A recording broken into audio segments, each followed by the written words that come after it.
여러분 반갑습니다. 정문성 목사입니다.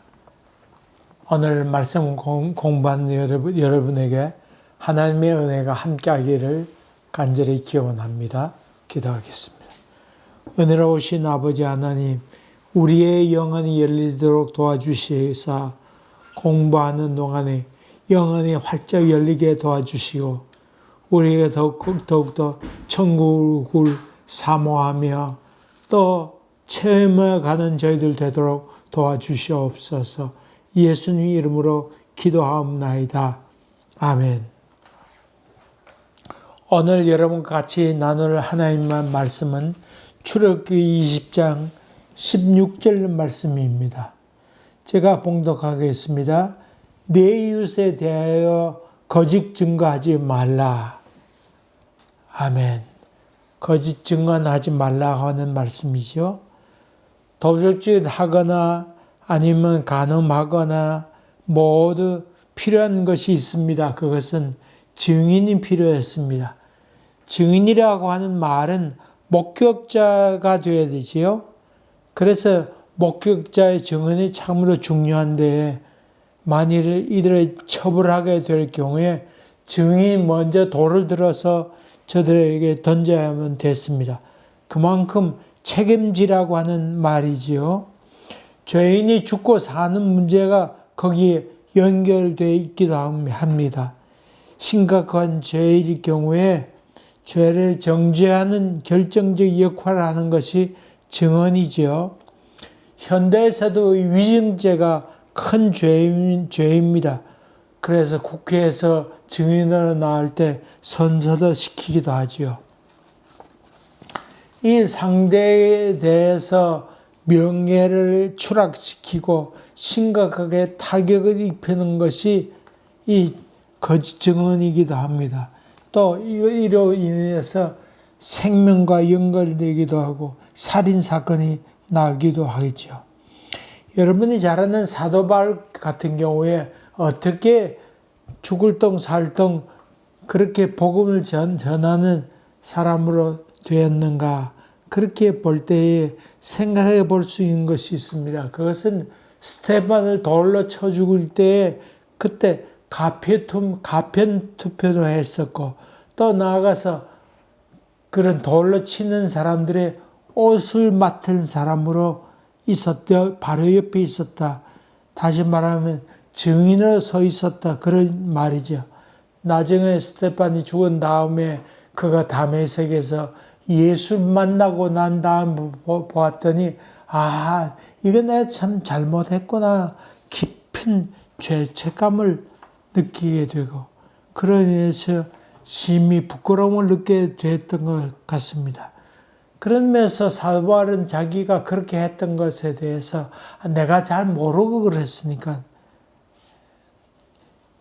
용서해달라. 그런 의미로 표현을 했습니다. 내가 잘 모르고 그랬다. 여러분, 정부장 제가 보는 TV 가운데 하나는 나는 자연인이다 하는 프로입니다. 그 보는 즐거움 가운데 하나는 여러 사람들의 그 숲속에 들어와 사는 이유에 대해서 인생사들의 거기 많이 깔려 있는데 그것을 듣는 재미가 있습니다. 대부분 깊은 산 속에 홀로 산다고 하는 것이 참 힘들지 않습니까? 그런데 어떻게 저런 사람이 그런 숲속에 와서 살고 있는가? 그런 호기심이 많이 있습니다. 근데 대부분 보았더니 사연이 많이 있습니다. 사업을 잘 하다가 사기를 당하게 되는데 믿었던 사람들이 있었는데 그런 사람이 하나하나 뒤로 돌아서는 장면을 목격하게 되고 이로 인해서 마음이 깊은 상처가 되었다. 또 믿었던 사람들이 있는데 또 사기치는 사람에게 돈을 받고 거짓 증언하게 되음을 말미암아 그로 인하여 마음 가운데 깊은 실망감이 자리 잡게 되었다.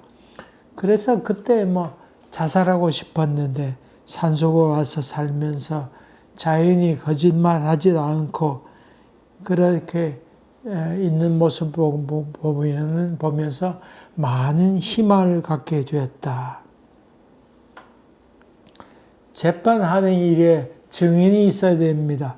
증거주의지요. 증거가 있었는데 이것이 절대적으로 필요합니다. 그래서 이 증인의 증언이 더욱더 절대적으로 중요하지요. 옛날에 이념 대립이 강할 때 북한에서 내린 간첩 사건, 이런 사건 간첩일 경우에 사형시키기도 했지요. 그때 조서를 꾸몄는데 그 조서에 증인이 이해하면 간첩이 되어서 죽을 수밖에 없는 상황이 있게 된 것이죠. 그래서 일생 동안 감옥에 지내기도 하고 사형당하기도 하고 정치적인 논리로 인해서 어려움 당하는 경우가 많이 있었습니다. 여기 거짓 증언하지 말라고 하는 말은 타인에게 억울하게 한맺히게 하지 말라고 하는 그런 의미도 깊이 담겨 있습니다. 우리말 가운데 유전무죄, 무전유죄라고 하는 말이 있습니다. 전이라는 말은 돈이라고 하는 말이고 무죄라고 하는 죄가 없다고 하는 말이지요. 유전, 돈이 있으면 무죄가 되고 돈이 없으면 유죄가 된다 그런 말이죠. 다시 말하면 죄의 옳고 그름보다 더 중요한 것은 뇌물로 증인을 사게 되면 그로 인해서 판결이 굽게 되기 쉽다고 하는 그런 말이지요. 오늘 봉독은 말씀 다음에 출애굽기 23장 1절부터 거짓 증언에 대한 이야기가 나옵니다. 너는 거짓된 풍설을 퍼뜨리지 말며 악인과 연합하여 위증하는 증인이 되지 말며 공평하게 하라 그런 말이죠. 다수를 따라 악을 행하지 말며 송사의 다수를 따라 부당한 증언을 하지 말며 가난한 자의 송사라고 해서 편벽되이 두둔하지 말지니라. 그렇게 얘기하고 있습니다. 허망한 풍설을 내지 말라. 헛된 소문을 내지 말라. 그런 말이지요.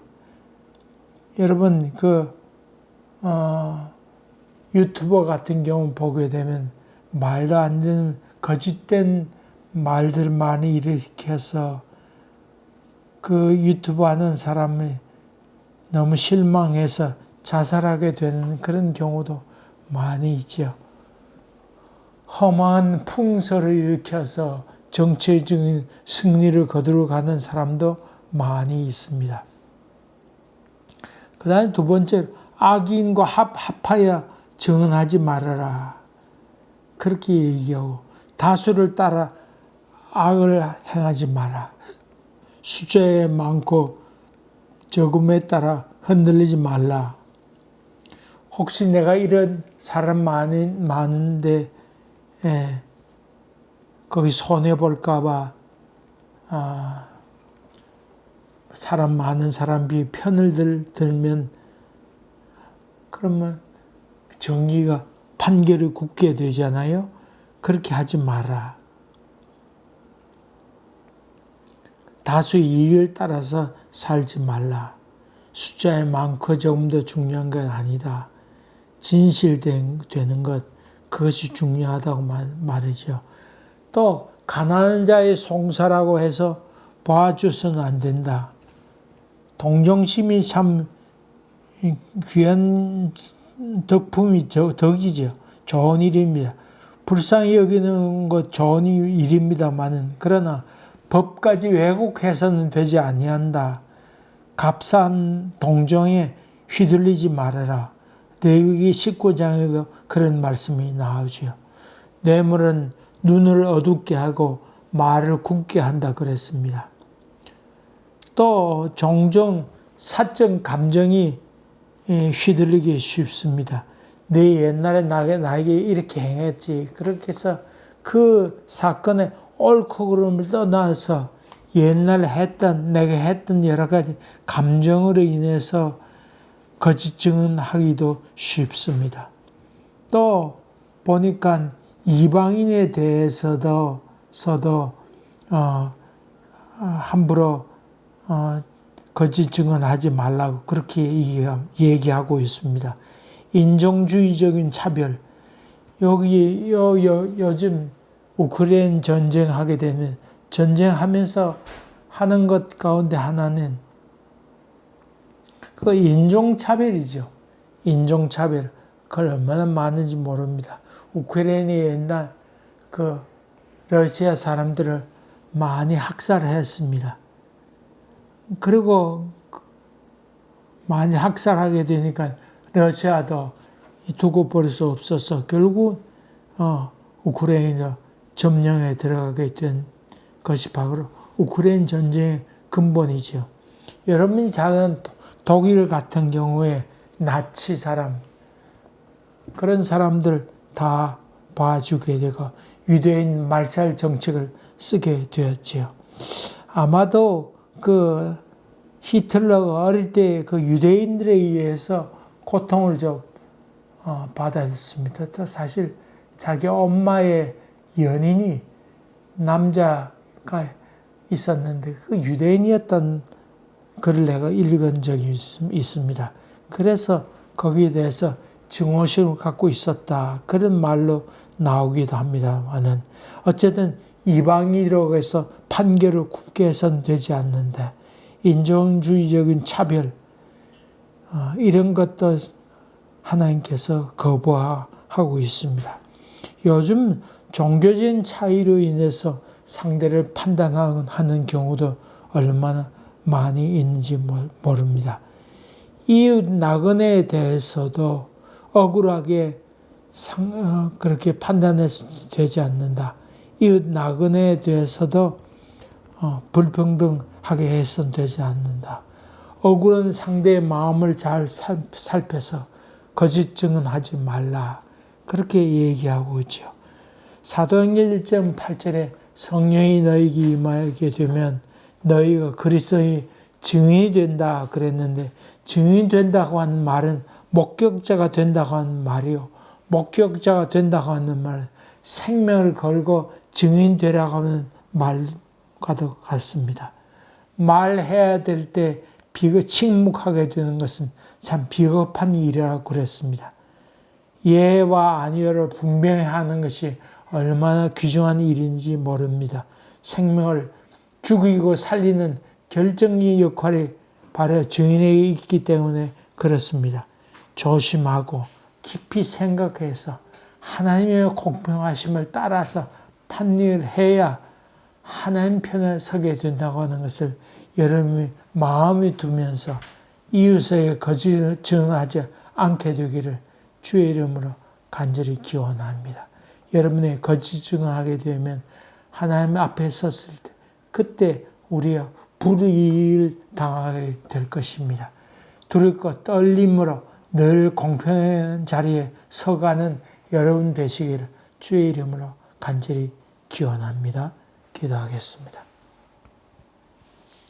은혜로우신 아버지 하나님, 우린 종종 뇌물로 인해서 판결을 굳게 하게 되거나 편을 들 때가 있는데 이런 자리에 서지 않도록 주님께서 은혜 베풀어 주시고 우리의 마음을 하나님의 공의로 채워갈 수 있도록 은혜를 베풀어 주시옵소서.